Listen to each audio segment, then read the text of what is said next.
Oh, it's a pig.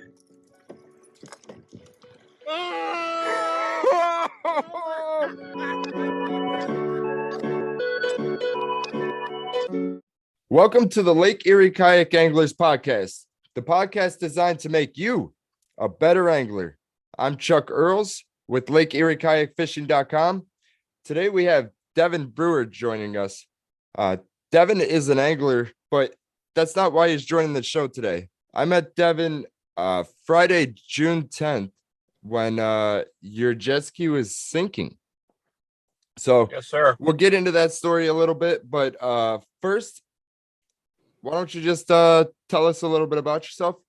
Well, I pretty much grew up within 5-10 miles of Lake Erie for my whole life, as far as, the lake goes. Really didn't start getting out on the lake until I was 17, 18 years old, got my boater's license, picked up an old boat, old outboard, would get out there, and just kind of fell in love. Just as soon as winter hits, it's just like, can't wait for spring to come back around. Just all you can think about is just getting back out on the lake, Right. It's a very magical place. Definitely. If I'm off the water more than like 12, 14 hours, I start getting pretty jittery. I hear you. Yeah, man. It's people don't quite understand what it's like just living next to a large body of water. I couldn't imagine like living landlocked somewhere. Right. Yeah. Anywhere else. Yeah. When the season gets cold, do you put the jet ski away? So I last year was the first time I bought a jet ski. So relatively newer owner here. And I purposely didn't put it away or winterize it until December, because I took it down to Florida in December just to get one last ride in. That was fun. Nice. But that was also took an RV trip down there. But that was back when gas was, $2.20, $2.30 a gallon. Might have to rethink that strategy. Yeah, it's crazy. I think it actually came down a little bit. I paid $4.77. I thought that was a deal. That's sad. It's sad. I remember watching them, waiting for it to hit 99 cents two years ago. Yeah, other than that, start getting on the lake a lot, loving it. Currently in the mortgage business, been doing that for a bit too. That's been a great change in a pace for everything. So I don't know. Yeah. Yeah. You work for Cross Country Mortgage, right? Yes, sir. Yeah. I think you work with my neighbor, Yes, Jerry sir. Godig, which he was on episode 20. I think I sent that one to you. Did you check that out? Yeah, I watched the whole thing. Yeah, even if I didn't know Jerry, I'd be sitting on the edge of my seat with that story. Not gonna lie. The whole time I was just like listening, just like, man, it was tight. That was a good an episode. intense story. Definitely kind of visualizes what Lake Erie is as a potential hazardous body of water. Right. But it's because of Jerry's situation that I prepare so intensely, because before he came on the podcast, I probably heard that story a couple dozen times, over the years. And each time I took a little bit more from it and developed my safety plan and my preparations and everything. Like, for example, I carry a life straw in my kayak. Jerry had to suck on ice cubes. They were getting dehydrated and everything like that. Lake Erie is a fresh body of water. So with the life straw, if I have to, I can survive. I also carry, non-perishable food in there, flare gun, fire starting material. Obviously, I carry a VHF everywhere I go. Yep. On the water, that's very important. Do you have a VHF? I do, and I typically take it out every single time with me, and that was the one time that I left it in the boat versus pulling it over to the jet ski. Right. But luckily you were right there. I mean, listening to Jerry's story definitely made me rethink my whole strategy too. about just everything, the whole the whole nine. Hearing that he goes out with extra spark plugs now and extra belts and you name it, he's got his garage on his boat. I mean, it Right. really makes you think, like, oh man, if I'm on my way to Put in Bay and it's 15 miles out, can't see land, well, what am I gonna do? Right. So yeah, definitely made me think about it. That's for sure, and make some changes too. Yeah. I definitely want to talk about those changes as well. But why don't we start with what you do you want to tell the story? Do you want to tell Yeah, about that day? sure, definitely.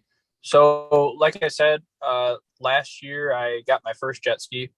Uh, it's a 2015, and it's like an introductory level performance one. It's a GTR, and I bought it from my boss. It's been awesome, loved it, and I knew probably like a few months in, I'm like, all right, this thing's pretty sweet. I'm gonna order a new one, because they got all the nice features, all the bells and whistles. It's got GPS built into it. It's got radio. It's faster. It's more sporty performance, you could say. And I ordered it back in, I think, October or between August and October of last year.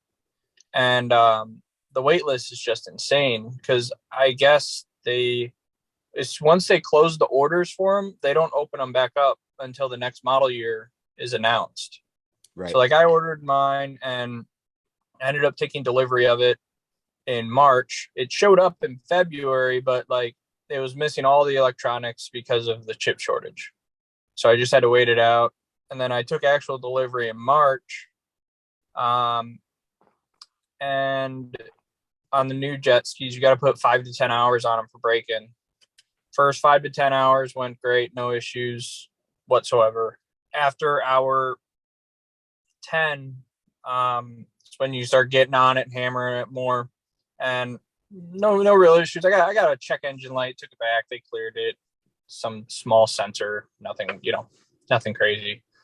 Took them down to Florida, put another 10 hours on it in Florida on vacation, maybe a little more.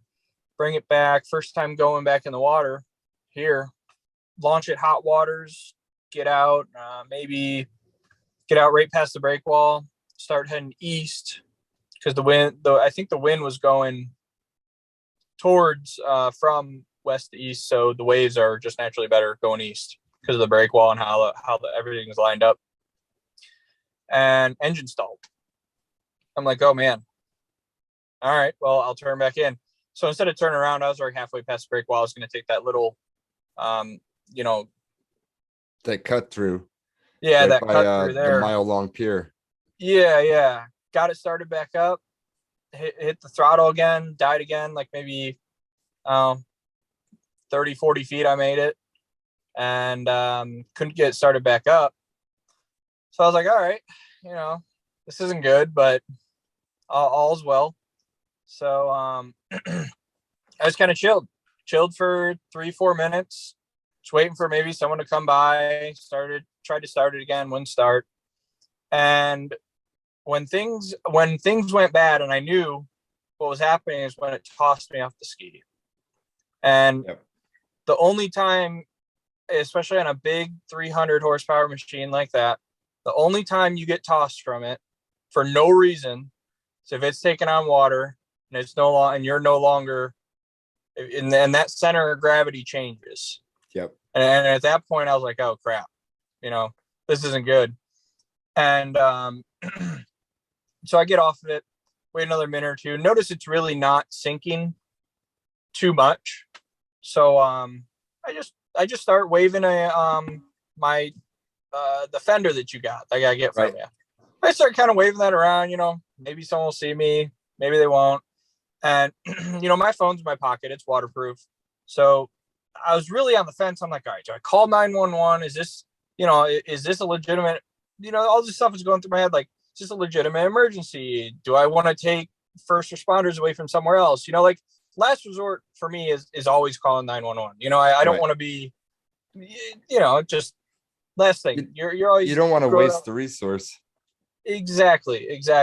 And I mean, if I didn't see you probably another 3 or 4 minutes and I noticed it was going even more, I definitely would have. But you Right. probably came like within 30 seconds to a minute of me calling emergency services because pollution, all that stuff. I mean, you just don't want it to sink for no reason, obviously. Right. Um, and yeah, you hooked the rope on, started pulling it in. It was funny because as soon as you stopped pulling it to hand it over to Coast Guard and the police, it went down like another 3 feet. Yeah. Like you were keeping it up. And at that point I was like, yep, it's gone. It's done. Um, and so when Coast Guard pulled it into the docks, I mean, the jet ski itself is 12, maybe 13 feet long. And when they sink upright. So it's going 12 feet down. So dragging it in, the whole bottom got all scratched up, Oh, all messed up. And that's actually what totaled it was the scratches and the damage to the hull.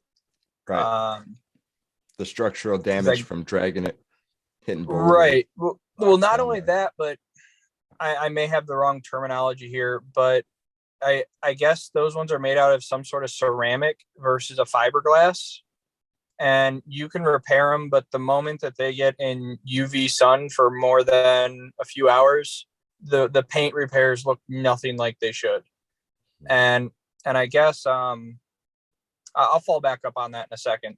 Anyway, so we get it back to the dock, flip it over, get it back on the trailer, take it to PSJ Power Sports. That's where I get all my stuff done. John's awesome there, and he actually came in on his day off to look at it, and because if it was savable, we wanted to get it dewatered and everything like ASAP.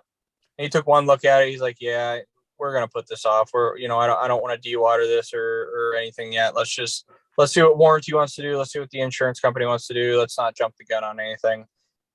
Because realistically, what I'm seeing here, you might not want it fixed. You might have issues down the road. I was like, all right, that's fine. And we were originally going to fix it until Ernie from Salty Dogs, he does a ton of vinyl stuff and more cosmetic work to boats. He does really good work. I've had work done by him in the past. And he came by and he's the one who said, like, yeah, this hull's never going to look the same. Like I actually repaired one of these and it delaminated on the bottom and it set and the whole bottom of the hull separated and it launched the guy off the ski because it acted like a giant brake and he broke his ribs. Oh, wow. Like, so at that point, insurance society, we're still going through it with insurance, kind of inconclusive, but it's probably just going to get totaled out. So unfortunately, but we did find out why it sunk. Everyone in the world was saying that it was going to be a carbon seal, but it was actually a exhaust flange screw that either never came installed or came loose and was not there. Vibrated out, maybe. Maybe. It's hard to say. It's interesting. The proper thing to do in that type of situation with something that if it fails, it's potentially a deadly situation is just a little bit of Loctite, some blue Loctite so that you can actually take it apart if you need to. Yep. That would keep it from vibrating out. But the problem is everybody's trying to cut corners nowadays. I mean, I'm not saying this company specifically did that, but it's not the norm anymore for them to put Loctite on there anymore. Right. They It's cut another that step out in the because they're saving. manufacturing. It's another cost, Yep. Yeah, it's crazy. I think it had 22 hours on it was the total time. Like I said, I mean, Wow. I took delivery in March, April. April is actually when I took delivery, beginning of April. I was just going through all my paperwork. it sucks. It's a shame, you know. I mean, I think whenever they're writing up the quotes for insurance, it's a $20 washer and a $20 nut. So $40 worth of cost 20 grand in damage essentially. I mean, even further from that, thankfully the water temperature is up right now. But if that would have Absolutely. happened in the fall or early spring, you know, we go out there in dry suits. I'm sure you probably have a wetsuit or something like that. Yep. But when Have a you're in 5 that mil. water for a long time, it's gonna bring your core down no matter what. I always Absolutely. try to prepare for like a 1.5 to 2 hour minimum response time during the cold water season uh, for the Coast Guard. You know, Coast Yeah. Guard Lorain shuts down, so we have Marblehead, Detroit, and I think Cleveland. Yep. You know, and by the time they get the boat going, get over to your location, hopefully you have the GPS, which the radio that I use, it's a standard Horizon HX 890. Um, it has DSC on it and GPS, so you can look at the face. You know where you're at. There's a man overboard button on the back of it. So if you get in a situation, you can hit that, and it'll send your location to the Coast Guard. You know, immediately. Yeah. Um, just a nice thing to have. I Absolutely. I laugh, but I think I have 6 handheld VHF radios now. So I always carry a spare with me just in case battery dies or something like that. And then the standard Horizon HX 890 also comes with a little cartridge where you can put, I think it's AA batteries in the back. You know, so if you get in a situation where your radio does die, I always carry spare batteries with me for that, for my headlamp, for my 360 light in the back. You know, I look at it like this. Once I leave shore, if I don't have it and I need it, I could be in a bad situation. Like I have an emergency bag inside my kayak that never leaves. So there's no potential for me to forget it or anything like that. Yep. But when I need that stuff, it's there, you know. Um, It's kind of mind blowing that the minimum safety requirements set by the laws really they're nothing. right. They're nothing. Like as a PWC rider, you're not required to have a flare. You're not required to have anything. I mean, I was 100 feet out from the break wall for 5 minutes. No one knew I was there. You know, in an Well, emergency type situation. so the cool So thing about that, I was out with one of my clients and good buddies, Brad. He had came down to pre-fish because we were tournament fishing for the Lake Erie Walleye Trail the next day. yeah. And my friend Irene was coming to meet us after she got off work. So I'm taking Brad to the ramp. I meet Irene halfway to the ramp on the water. Brad says, it's okay. I know where I'm going. You can just go with her. And I decided to, spend a couple more minutes with Brad, make sure he got back to the ramp good. Everything was good and everything like that. And I think that bought me enough time, or bought you enough time, because if I would have just went with Irene, I would have been past you already. But I was trying to Yeah. make up time, and I was trying to cut through that cut through right there by Mile Long Pier. And there was some guys up there fishing, and they seen you in the water. I pulled up, they said, there's somebody in the water over there. And that's when I started motoring over. And of course, at that moment, I'm motoring full speed to you, and my motor's like, nope, I'm gonna shut off. Oh, Because I think my connector was dirty.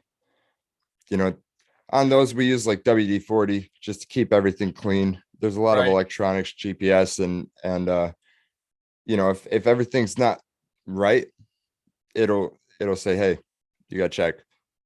But that was the worst time.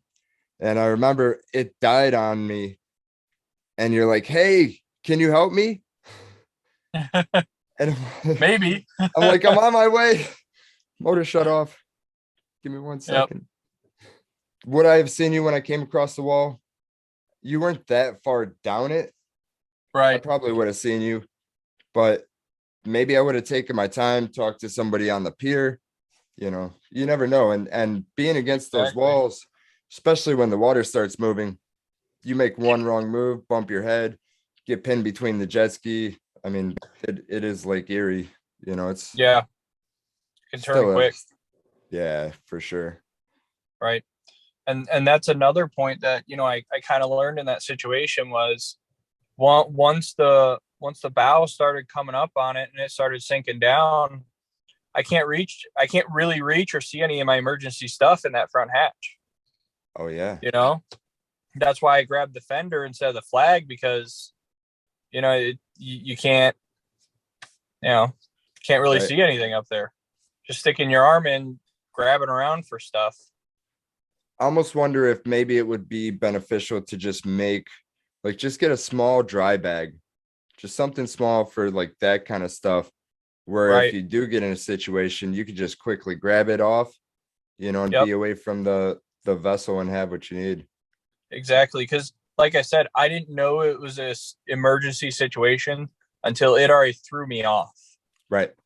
And then I mean, you can't really climb back on if it's not buoyant and you don't have the right center of gravity on it. It's just gonna throw you off again, or you're just gonna make the situation worse. So yeah, definitely something like that, or um, maybe just like tying that dry bag to the top of the hatch, so that way once you open the hatch, you can easily grab it. Right. Something just the small things like that, because um, even if I did have my radio up there, I would have never been able to like find it. I mean, Right. maybe by luck, but So one thing that I do, and I always explain to all my clients, is I tether the radio to my PFD. Couple of reasons. Number one, when I need it, I'm probably away from my vessel. Um, if I just clip it on the PFD when I fell off, it might have bumped, fell off, yeah, floating somewhere, but it's not there when I need it. So I tether it, and that way it's always there. It's just a part of my PFD. In right, my PFD, I had that safety knife right there. Um, I have actually an air horn, like just a little pocket air horn, because Coast Guard says you need a whistle. A boat's not going to hear a whistle over their motor. They might hear the air right, horn. Somebody will hear it, hopefully. Um, but it's just trying to dissect that and to take that danger level and prepare for it and bring it down. You know, Back in, I think it was 2018, me and a couple of buddies were out off of Avon, and a few hours in, we get a phone call from our buddy Mark. Well, Mark's in the water, and Mark always tests. He always swim tests like most of us do, just to practice and make sure that your skills, when you need them, they're there. Um, so I thought he was just messing around. Well, no, he had developed a crack in his kayak on the top. And after a few hours of just water splashing over, it took on enough water where it threw him off. yep, And now we're 2 miles offshore. We didn't have VHF radios at that time. And we were split up a little bit. We were probably a quarter mile or more away. And when you get out there, everything kind of looks the same. So yep, I got that phone call, and I almost like panic set in because I'm looking around and I don't know where Mark is. I can't see him. I see a lot yeah, of boats. I don't see Mark, and Mark's in danger.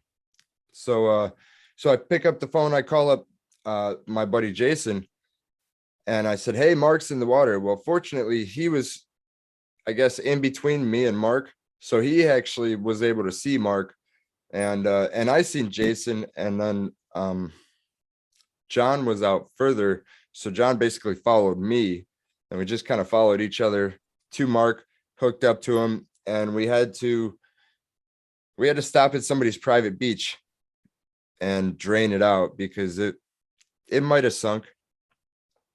But you don't think about that until you're put in that situation. exactly. And for people that like don't aren't out on the water, when you're out there like that, mile plus offshore, and you see an object out there, you don't know if that's a giant boat, you don't know if that's a jet ski, you don't know if that's a kayak. Like your depth perception and your size perception really gets messed up out there, just because if a boat's farther away, it could look smaller than a kayak close up, and Right. it is really hard to tell. Like, oh, am I looking at a kayak, my buddy up there on a kayak, or is that a 30-foot boat, just farther away? Right. So it can definitely be hard to distinguish things like that. That's for sure. Yeah. One thing that helps, I don't think it's probably not practical on, a jet ski, but I always have that bright yellow safety flag, and I try to keep Yeah. it, 5-6 feet off the deck of my kayak. There are days where I'm out in some pretty gnarly stuff that I'm sure I disappear. My flag Right. probably sticking back up. But it creates a different thing for the people to see on the boats. And it's Right. it's bright enough that it has enough contrast. It's not mistaken for anything else, you know. Yeah. But with that being said, it's our job to be very visible out there, but just stay out of the way, you know. Yeah. We're the small guys. Yeah. Well, you're a little bit faster than us, on the kayaks. I mean, my kayak doesn't move as fast as your jet ski, but it gets going about 7 mile an hour. Yeah. Um, You get out the way. unless I'm towing a sunken jet ski. Yeah. It Then I goes a think little we hit slower. we're about 2 mile an hour, 1.5 to 2. It was heavy. Whenever I put it up on the trailer, I was afraid to pull it too far out the water before it drained, because like I could see the trailer bowing. Like it's it had some weight to it, that's for sure. I mean, it's 800-900 pounds dry. So Right. Now, do you carry a hand bilge pump? I don't, but what I'm gonna get is I'm gonna get like a I don't know. I'm kind of undecided on if I'm gonna do like a battery powered one or a hand one. Um, I mean, I talked to John, and I'm like, hey, like if I got a bilge pump on that thing, because jet skis, most of them don't come with actual bilge pumps. Right. They have a siphon pump that goes off the jet drive. The problem with them is if you're not moving and you're not powered up, it's not pumping. It's not doing anything. But I asked him, like even if I had a bilge pump, what different, would have I been okay? And he's like, no, you still would have sunk. Right. Wouldn't have made a difference. Because the hole that was in it was the size of a baseball, softball, and even if you got two 1,000-hour bilge pumps, he's like, guess what? Your ski still wouldn't have started, because the reason it died in the first place was it was suffocating on its own exhaust. Right. So Interesting. One good thing that I just thought of, they have those little devices that you can put in the basement or under the sink or maybe even in the hall. And anytime you get a little bit of water, it'll send an alarm off. And yeah, maybe that'll be like a kind of a pre-warning. possibly. But I just keep like running through that exact scenario that I went through in my head, and I'm just like, man, I mean, engine won't start, softball size hole in the hull. There's nothing I could have bought, done beforehand, or Right. minus taking apart the whole jet ski and Loctiting every single nook and cranny of it, but that's just not practical. Um, so I mean, in the situation I went through, I just unfortunately don't think that there was any actual way to prevent it. But now I will say, for my big boat, my 26-foot boat that I have, that's what I typically take to like the islands, stuff like that. Go out with multiple people. I have extra hand bilge pump. I also got a 12-volt bilge pump, and I got a pail. So that way, if I need to start, ditching water, I can any which way possible. Right. Because that's having one body in the water is a lot less serious than having four or five. That's for sure. Right. But depending on what time of year, I mean, 6 months out of the year, anybody in the water can be pretty Oh yeah, deadly. Um, absolutely. so I think just trying to analyze the situation, I think the best thing to do is just kind of the same thing that us kayak anglers do. You prepare for the swim, you prepare for Yep. the water temperatures, because there might be that point where your ski goes down and now Yeah. you got to rely on what's your backup plan. Like when I go out, I always, I mean, at this point, I know where all the launches are, but early on, I always made sure I had a couple extra rendezvous points, because if the wind changed or the um increase, the direction changed, if I couldn't make it back to my launch point, I can just use the wind to my advantage, use the waves to my advantage, and float down there. Eventually I'll get to land and get off the water, which is important. At that point, then I'll just call a ride or whatever. Yeah. Um, but having those little, like those things to fall back on, like what happens if your ski does sink? Fortunately, I think you were close enough. You could have probably swam to the rocks right there Yeah, eventually. definitely. I Um, mean, if I started swimming as soon as I got thrown off, I probably would have made it to the rocks before you got there, realistically. right, Um, but I wasn't cold. I wasn't in any immediate danger. So I figured I'd just stick it out, next to it. Just, I mean, if it did sink, I don't want to leave it there, right, environmental hazard, stuff like that. I was just trying to do everything I could in my power not to have it sink all the way. And I would say like the most important thing, have something to make contact as soon as possible. Whether that's a radio, a flare, make it known as soon as possible that, hey, there's a situation going on. Because every minute that you don't, that's a minute that someone's not looking for you or someone's not coming to help you. So right, I would say that's priority number one, is to make it known that, you know, come help. Right. right. So have the equipment for that. So that's, radio flare. I mean, obviously, the GPS radios are by far going to be the best option for that. Well, are you familiar with the PLBs, the personal locator beacons? Yeah. I was actually doing a ton of research on them after Jerry's video with you. Yeah, Is talking about them. those things are a game changer, because radios are great and it should get to the Coast Guard, but it's line of sight, Yep. and at least being on a kayak, we're very low to the water. I don't know how far that's actually going to reach if I'm blowing, halfway to Canada. Is it going to reach? Right. I don't know. But the personal locator beacons, they send the signal up to the satellite. So there's no chance for interference. It gets there instantly, and they Right. have your location. Like Jerry's situation, if he would have had one of those, he would have been rescued, maybe a few hours after the situation Exactly. started. Yep. But without it, you get in a point where you look around and all you see is open water. Right. Or fog. Right. Exactly. Or waves. Or waves. If it's 2 footers out there, you can't see far if you're down in the water. I don't Right. know. I don't know if you've ever done a simulation with 2 3 footers trying to reboard your kayak, but Oh yeah. you can't see like past a wave. No. Like you can't. You like if you could be 20 feet from your kayak and not know that you're 20 feet from it and think that you're not anywhere near anything. Right. Like, That brings up an interesting point, because depending on who you talk to, some people say you should tether yourself to a kayak. Other people say you shouldn't.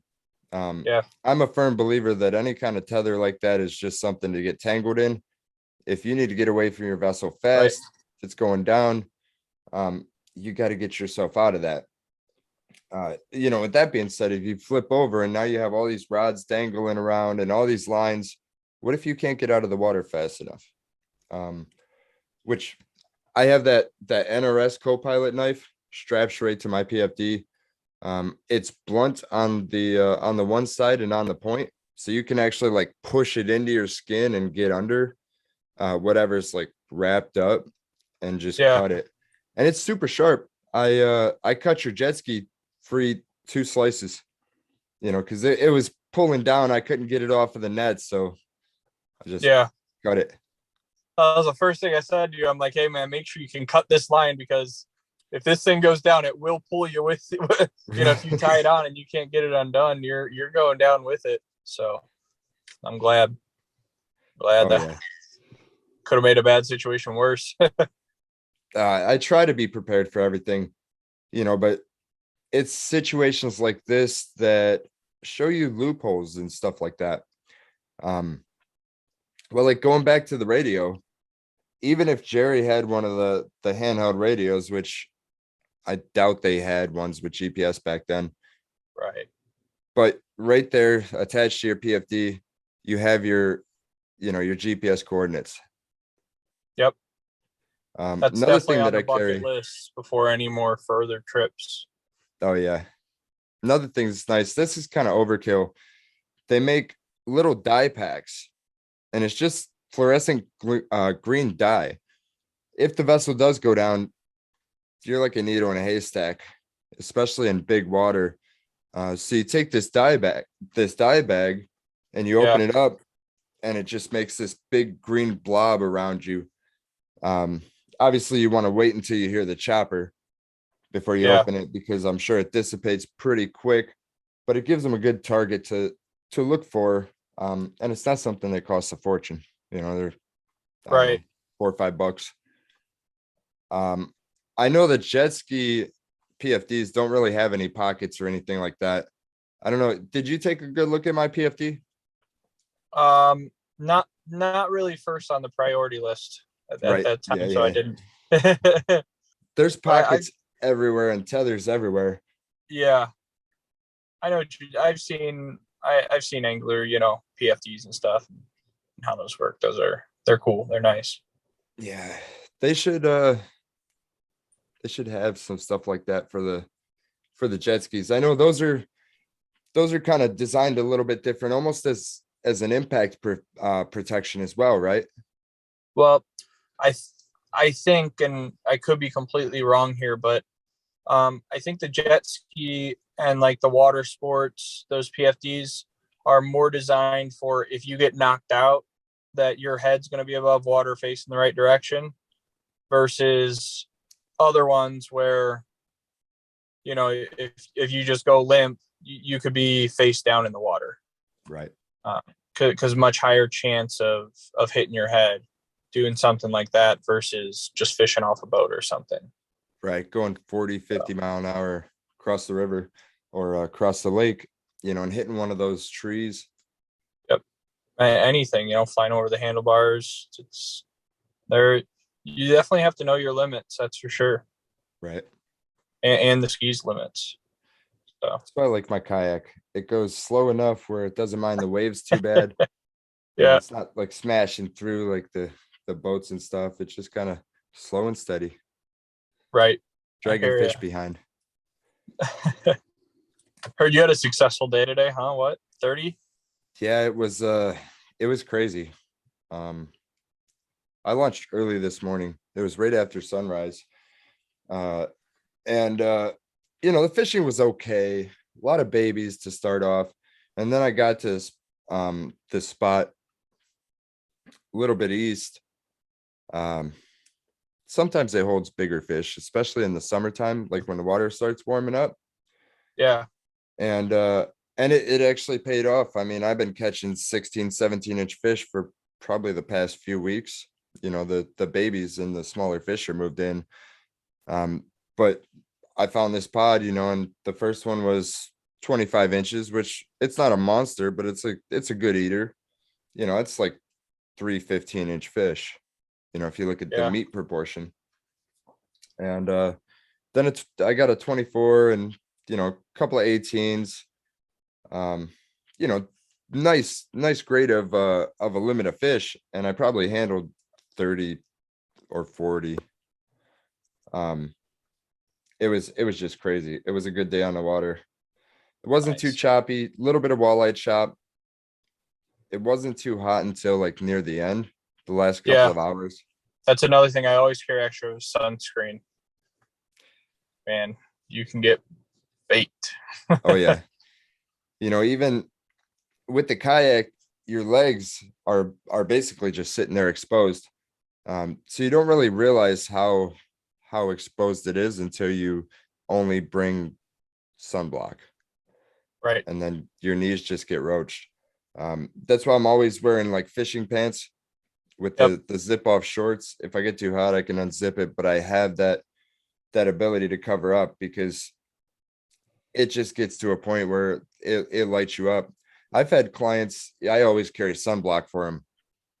And most people are like, no, I don't need any. Next day they call me up. They're like, man, I wish I would have taken that sunblock. Oh yeah. I mean, the sun reflects off the water, then back up at you. I mean, you're getting hit in places you normally aren't Right. with the sun, so it could it burns you quick. That's for sure. That's for sure. Glad you had a good day though. That's awesome. Yeah. We need to hit the water. For You like sure. to fish for muskie and steelhead, you said, right? That's what I want to learn to fish. I'm more versed in river and pond, largemouth, a little bit of smallmouth, but I like I said, I really haven't started hitting the lake until later in my life. I really never learned to fish the muskie, the steelhead, the perch, the walleye. Just nothing I really had to experience yet. Well, you're in a Want to? very good place for it. Oh, absolutely. Um, Yeah. Probably one of the best freshwater fisheries, uh, definitely in the country, if not the world. Um, I mean, it doesn't matter what you want to chase: steelhead, smallmouth, largemouth, catfish. You go play with the drum if you get bored. They're super fun. Those things fight like Everything. crazy. It's not really something necessarily that you're gonna go out and target to take home for a meal. There's really Right. not a whole lot of meat on them, but cooked properly, they're not bad. But it's like, why have the hamburger when you can eat the steak? Exactly. So you go out there and you catch the walleye for the dinner plate. Then you have the white bass and the yellow perch, the white perch, catfish, channel cats. Uh, this time of year, you can get into long nose gar in certain places. Those are a little bit tricky though because their mouths are so bony. You're not gonna, even if they attack your lure, you're not gonna get a good hook set. It's not You gonna got to set that penetrate just right. their. It's just bone. Yeah. So unless you snag it on a tooth and they don't shake it off, you're not gonna catch that fish with that presentation. But what you do is you make your own. It's called a rope fly, and it's just a piece of rope. They have a lot of teeth. They go after that, especially if you do it right. You put a little bit of weight on the front.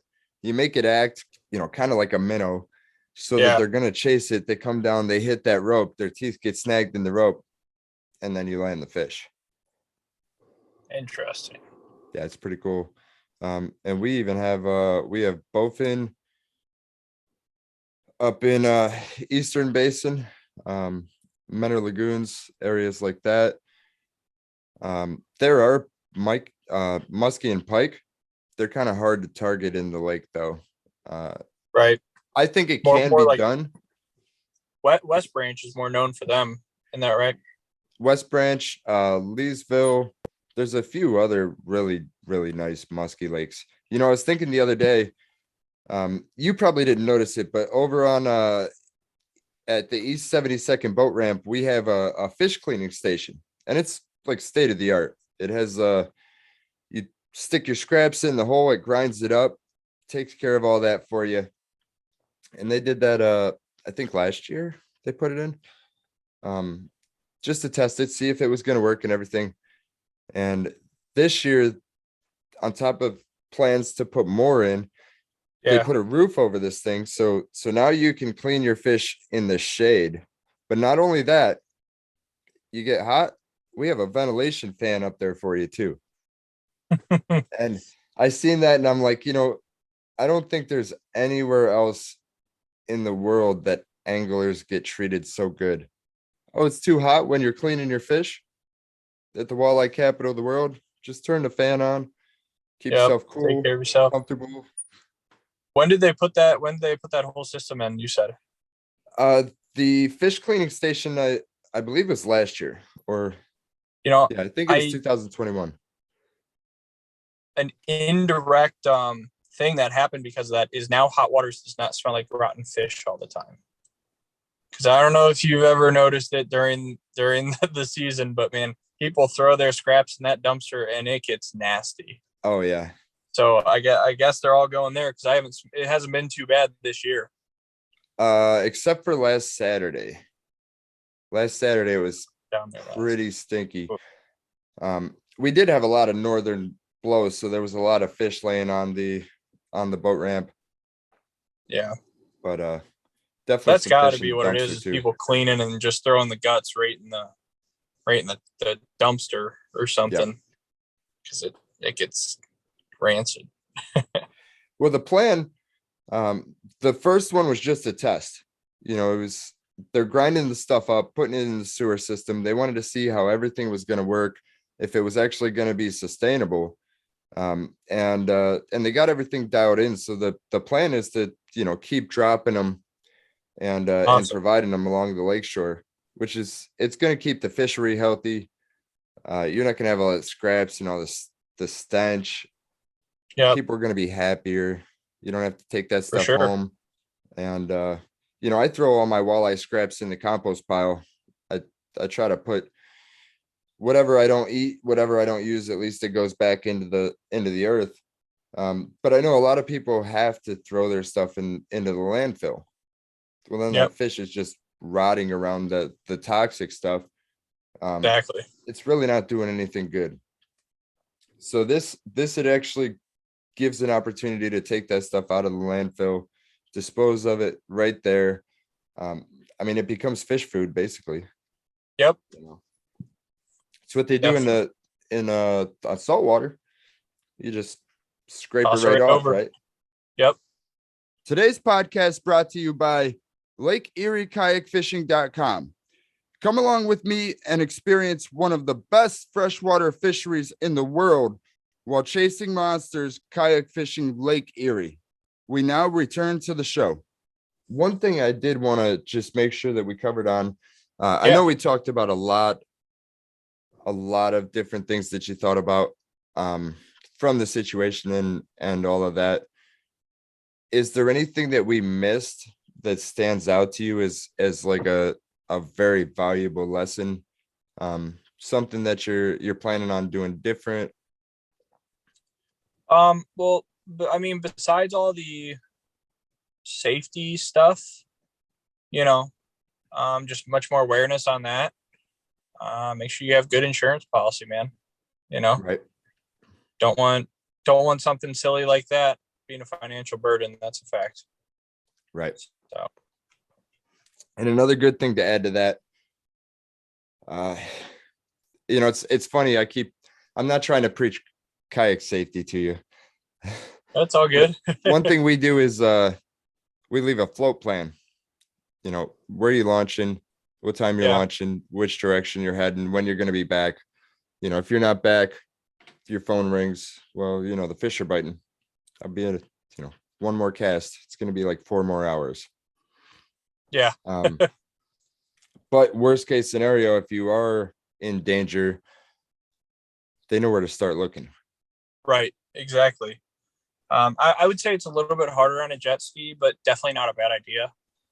Simply because of the fact of, they can go 60, 70 miles an hour in one direction. So Right. if you want to change the course, it doesn't take too long to get 20, 30 miles off your float plan. Right. Compared to, where the fish go, where the fish are biting you, you can only go 7 miles an hour, a little bit less room for error there.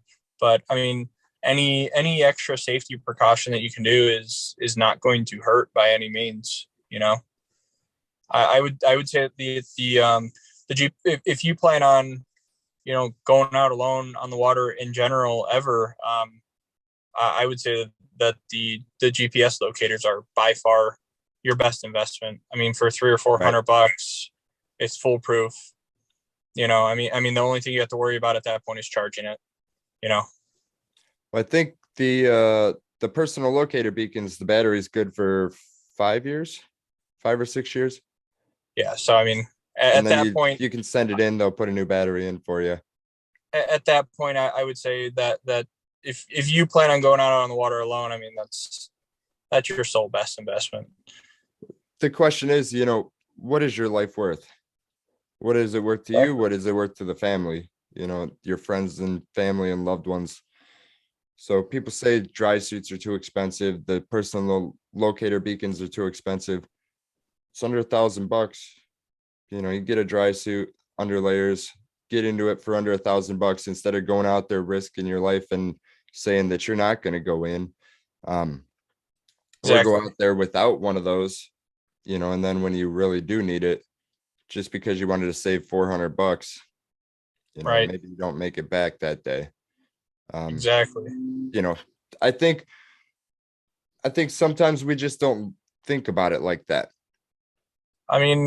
Another way to think about it is if you don't get it and you end up getting hypothermia, you got to go to the hospital, and you are alive, it's going to cost you a hell of a lot more than $400, that hospital trip. I can promise you that. We get so dangerously cold so quick. Oh yeah. Hypothermia is definitely a danger, but it's the lesser danger because there's a lot of things that happens beforehand. So for example, as soon as you hit that water, anything below like 60 degrees, 50 to 60 degrees, you go through like an involuntary gasp reflex where you can't help it. You just, and you fill your lungs. If you're not wearing your PFD, you just drown, and cold water, you sink. You're not going to float. If you are wearing your PFD, your head probably didn't go underwater. You're probably in a okay situation. You made it through that. Well, now you have 2 to 10 minutes of maximum intensity cold shock, where you're just hyperventilating, trying to catch your breath. You can't do anything. You can't try to get back on your boat or your kayak or your jet ski. You're just trying to catch your breath. And one thing that's kind of hidden there is for that 2 to 10 minutes, your core temperature is dropping, and you're starting to get into that hypothermia state and start to lose your dexterity and your fingers and your function. So now you get your breathing under control and you don't have the strength to get back in. Right.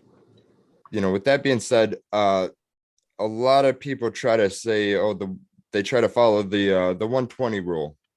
If the air temperature plus the water temperature equals 120 degrees, then you're good. You don't need any thermal protection. But that can't be any further from the truth. If you can't get out of the water, what is the 80-degree air temperature going to do if you're stuck in that 40-degree water temperature? Right. Not going to save you. Exactly. That 40 degrees is no joke. By the way, do you know what the water temperature was that day? I do not. I think it was like 65 or 66, but I have a picture out. 66.54 degrees. Okay. Yeah, it wasn't too bad. No, but if you're in that temperature for hour, 2 hours. Oh yeah. The timer starts ticking, that's for sure. Yeah, definitely.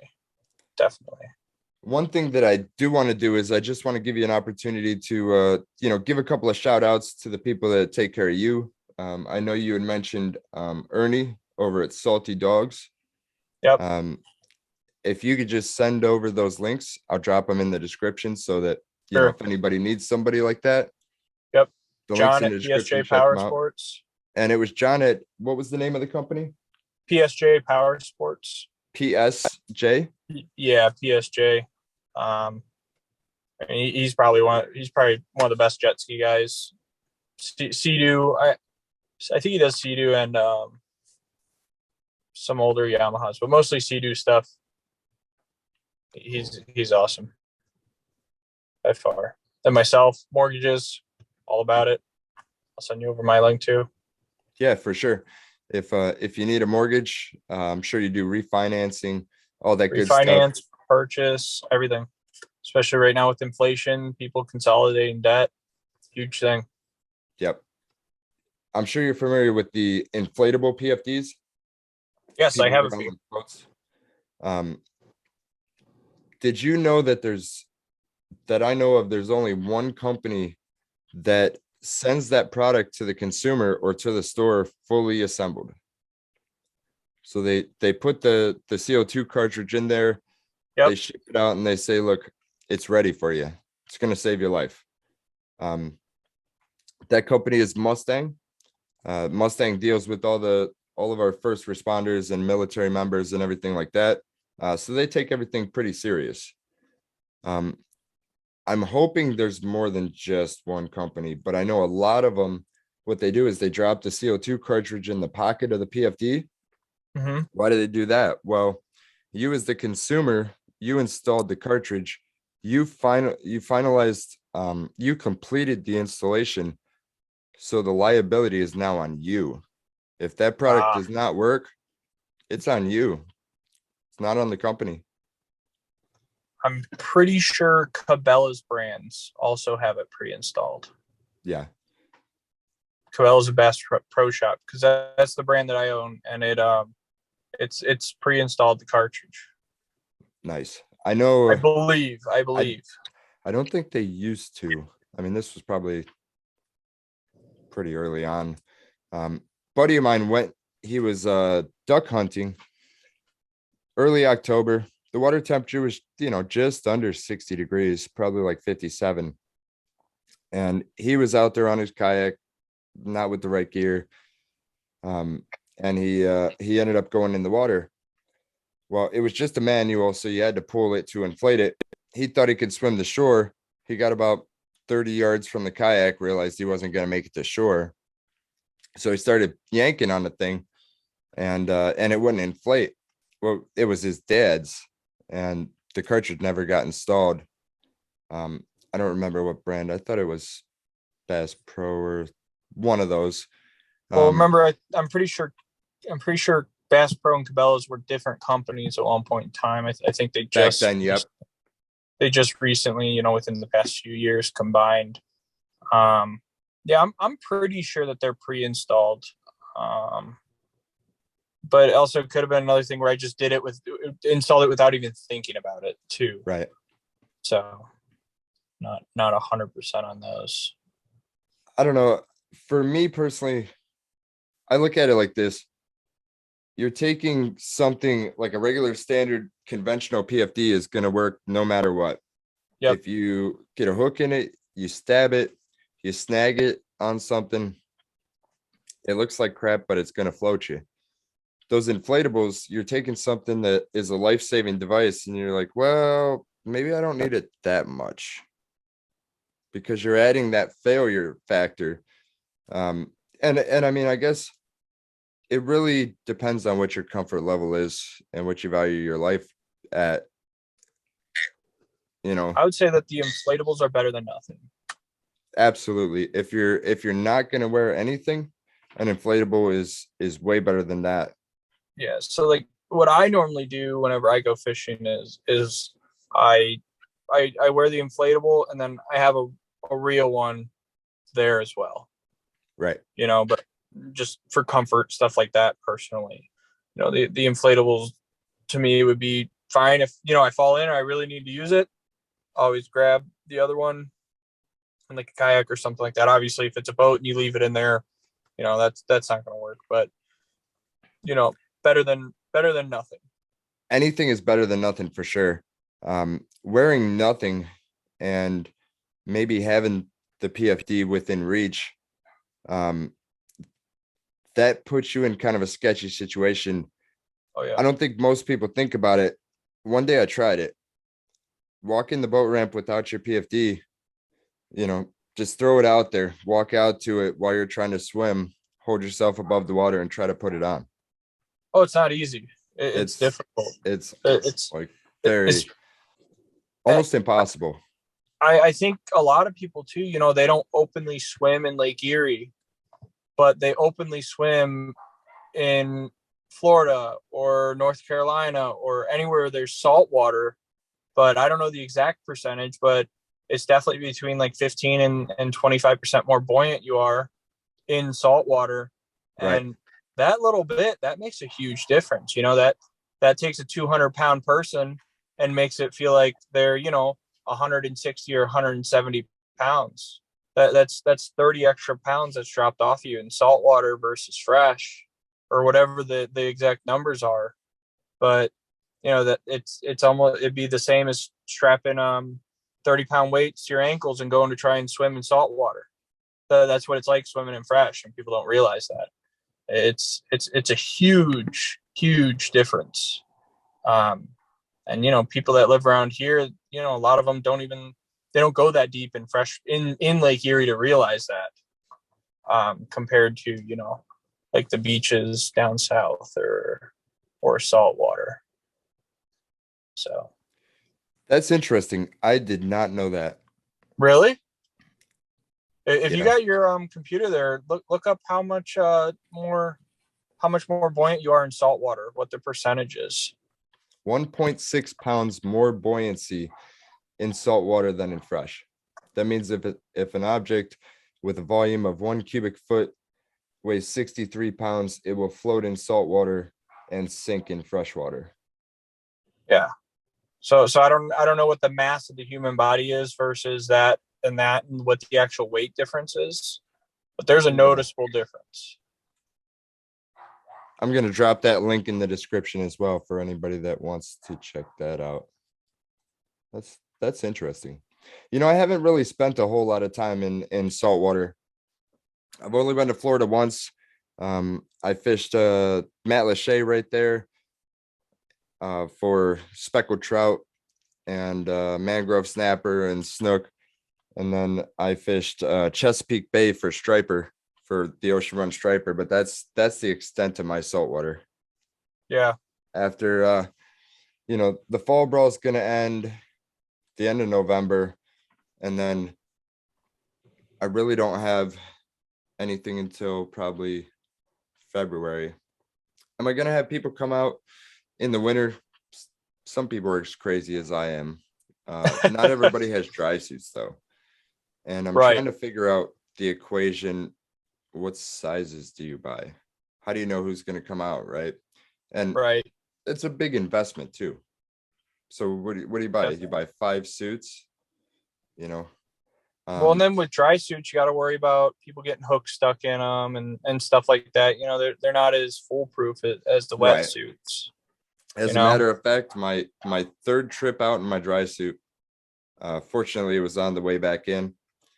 Now I put all my treble hooks away before I get out of my kayak, but I got out of the kayak and the treble hook went right through my brand new suit. Yep. Fortunately, there's a aqua seal, works really good. You just put tape on the outside, put a little bit of aqua seal on the inside. You don't even know it's there. If you need instant on the water repair, there's aqua seal instant, I think UV. So that'll actually set up instantly and you'll be watertight. That's something good to carry offshore because you're 2 miles out, you get a puncture. You want to Depending go on how in or big do it you is, want you to can get continue cold. fishing, Yeah. Well, that too. Yeah. And you do have to worry about like your wrist gaskets and your neck gaskets and your zippers. The zipper is the most expensive part on the dry suit to replace because that zipper has to seal. If you get sand and grit and dirt and stuff in there, eventually it's not going to seal very good. That being said, I've had my Kokatet, it's the Hydrus Supernova Angler. I've had that since I think this is the end of the 5th season. Well, it was. We're going into the 6th season. Yeah. And Nice. no issues. And honestly, like I don't take care of it. I roll, well, up until this year, I didn't take care of it. I just roll it up, throw it in the back of my trunk, always have it with me. That way you don't get to the water and, oh, where's the dry suit? Well, it's at home. Guess you're not going Yep. fishing. Um, I've never had any issues with it. The wrist gaskets are starting to get a little dry, but I haven't treated them. You're supposed to put 303 protectant on the cuffs, just once or twice a year, just enough to keep Yeah. that latex pliable, you know. But if you do rip it, I think there's $60 for the set. So it's not a real hard repair. I think you use aqua Right. seal on the inside. Because that's something I thought about too, is like, okay, well, I invest all this money hoping that I get the right people that fit into these suits. What's going to be the maintenance? What am I going to have to spend for that stuff? I mean, But those would be a lot easier to take care of because you have a special spot for them. You're not going to use them all the time. right, As long as you have a regular like maintenance schedule, in January and in June, you're going to go and you know put the sealant stuff on them. right, And I mean, because I know wetsuits are very particular on sizing because if you have too much slack in it, you're not going to stay warm because it's not going to keep that buffer of water on right. your skin. Are dry suits as important to have the right sizing as wetsuits?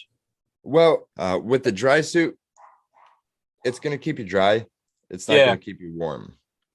So it's not right. like the wetsuits where it traps the layer of water and you kind of have like that blubber layer there. The dry suit is kind of like your outer shell. And So, what you do underneath your outer shell is what's important.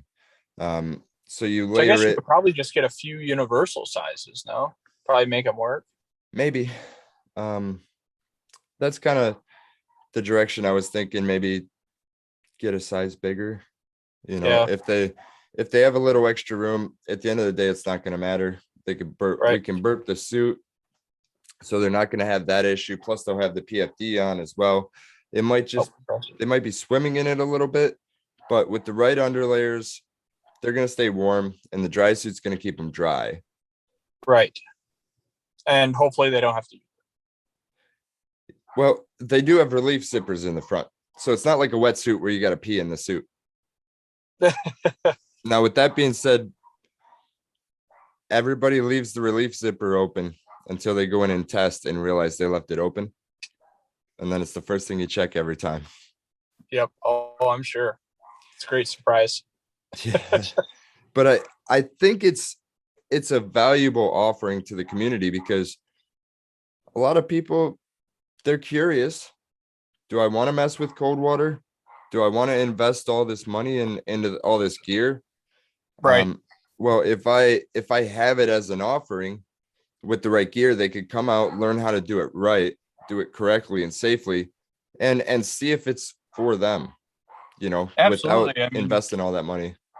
because once you start getting into like merino wool, all the expensive the lightweight base layers, I mean, not only are you going to be almost $1,000 for a nice dry suit, but your underlayers are going to be up there too. So I could definitely see how that's an appeal.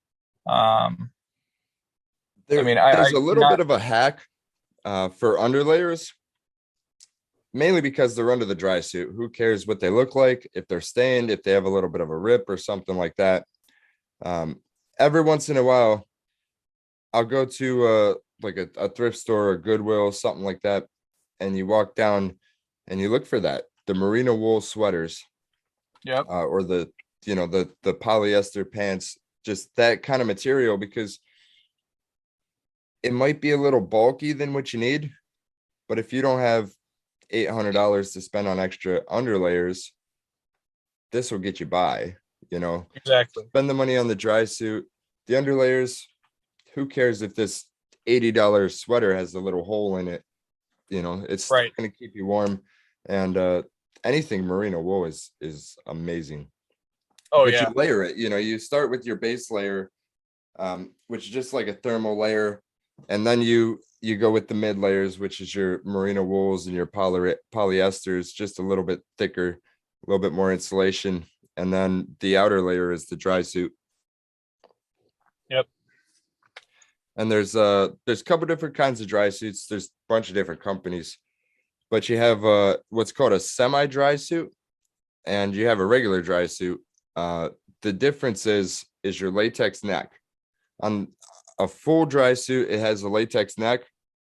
That's very important for like divers, in dry suits, or the whitewater guys that are always rolling and flipping and going under the waterfalls and stuff like that. Right, where it's guaranteed you're getting wet. Right.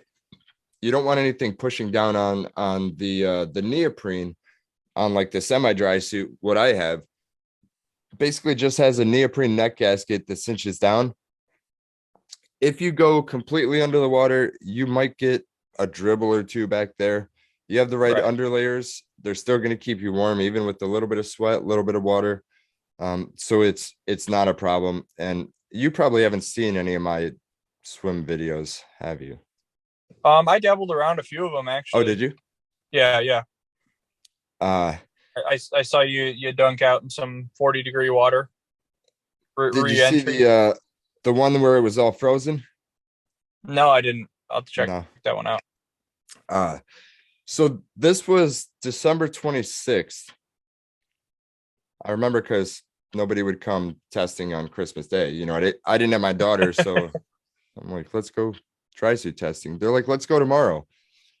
I said, it's going to be 0 degrees. It's going to be frozen. Perfect. Fortunately, it wasn't. But it was slushy. I mean, I couldn't even get the kayak through it. But the idea of that test was, can I fall out of the kayak 2 miles offshore, get back in, and still stay warm enough to get back? Right. Am I going to eventually get too cold? So we went in those conditions and then just hung out outside, let everything freeze. I was probably outside for the next 2-3 hours. My PFD, I had to like squeeze over my head because the zipper froze. My beard was froze, but I was warm. My core was warm. My layers did exactly what they were supposed to do. And I knew for a fact that when I go out there by myself, like I often do in the middle of winter, I'm going to be able to protect myself and take care of myself, because at the end of the day, it's my job to save my own butt out there. By the time somebody else shows up, it might be too late. So I need to prepare for that. So my question for you is, if you do fall off in the middle of January, February, when the lake's at its coldest, and you're able to get back on, are you still calling for help, or you think you're good? Well, are you in a dry suit or not? Oh, if yeah, you're not in a you're dry in your suit, you're calling for help. If you're in a dry suit, it's a normal day because we test them often. All right.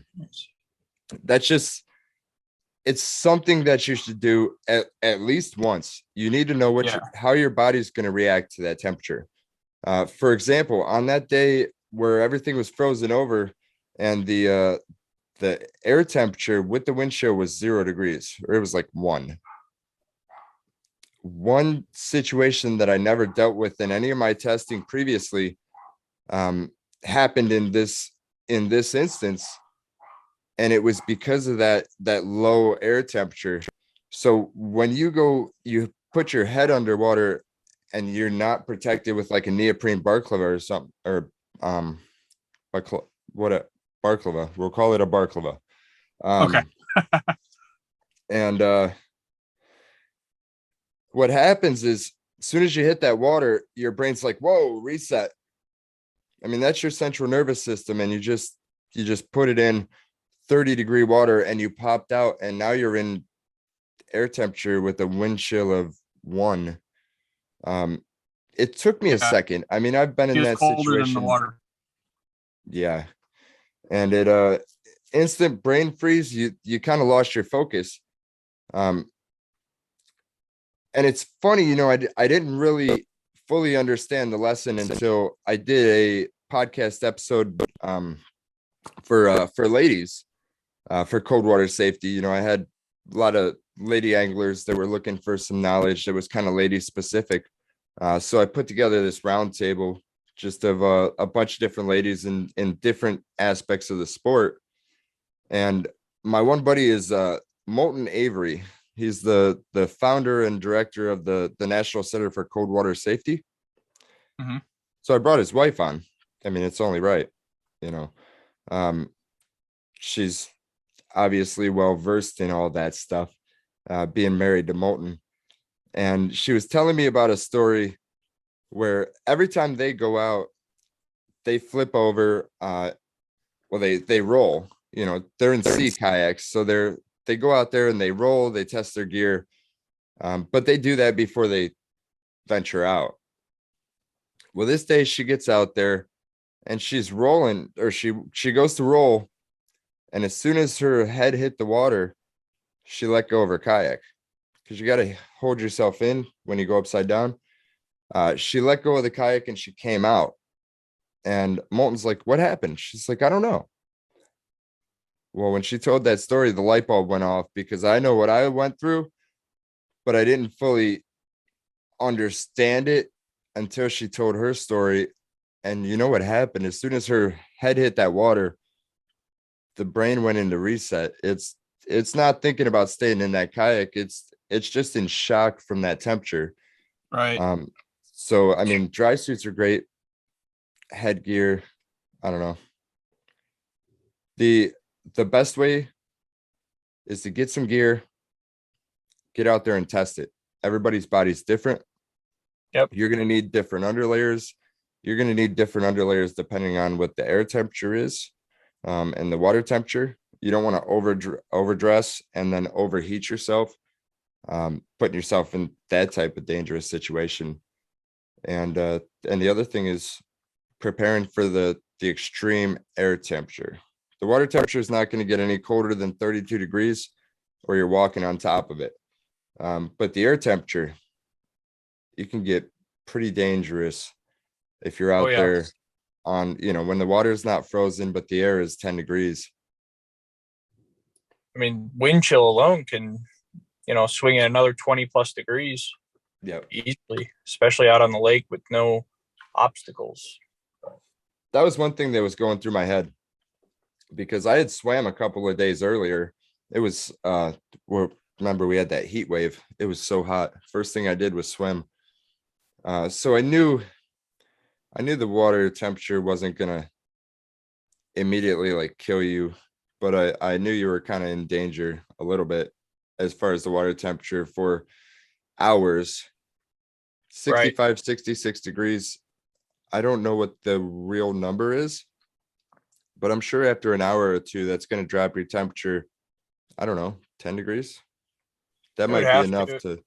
It would have to at a certain point. I'm sure it depends on. I'm sure a lot of factors depend at that temperature. You're kind of on the border of cold, right. And you're kind of on the border of safe water temperature versus hypothermic, very dangerous water temperature.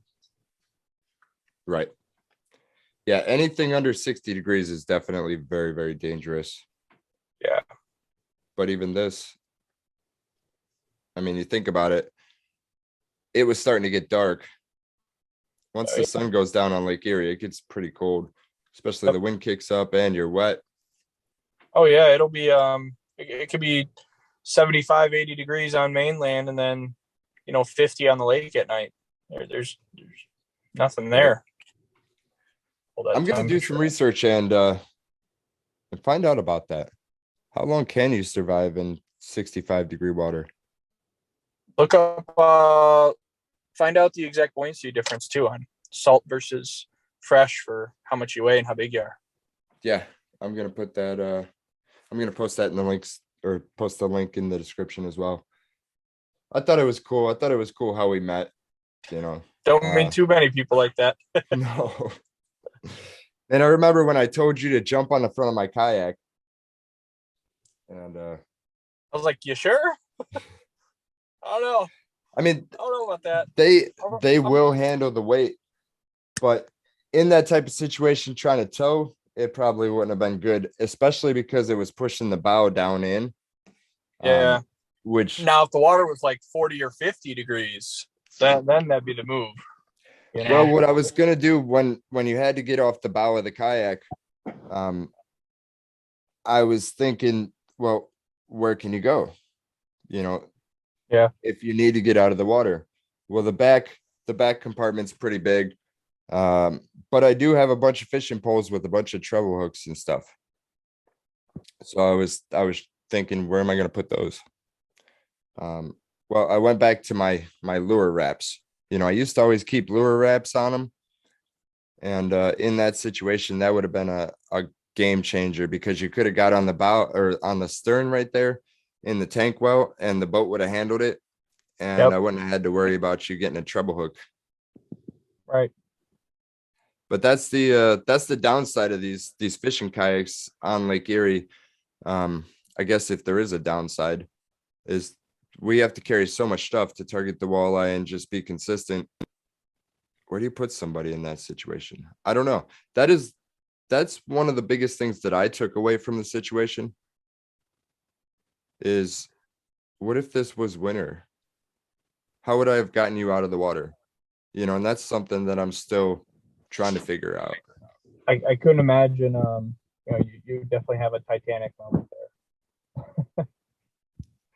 Yeah.